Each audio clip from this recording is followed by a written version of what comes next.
So here's how to go back to the previous page on the iPhone. Let me talk about it. If it's your first time here, most definitely subscribe so you never miss anything important.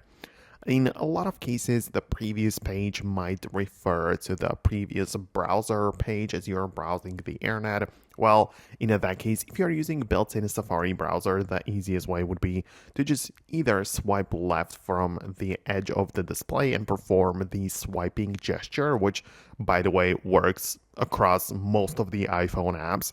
So it's not just part of the Safari, it basically lets you swipe like that in many other places, but you can as well click on the left arrow button, which in my case is at the bottom, but I believe you can also set it to the top of the page. But essentially you can also click just the left arrow button to go back to the previous page instead of using the manual or, the swiping gesture. And yeah, that's how it works between most of the apps. If you go to the settings, same thing, and all of the other apps, even the third-party ones, kind of work on the same principle. When it comes to some other browsers, for example, the Google Chrome is like a third-party browser.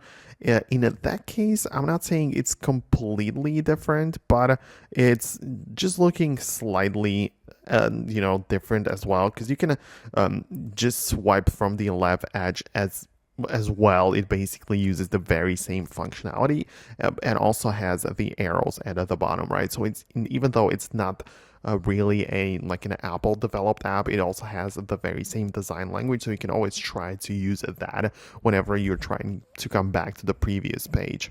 So let me know in the comments below if I covered the thing which you had in mind. If not, let me know about that and I can make an updated video in the future. Stay tuned by subscribing so you do not miss it, and I'll see you later.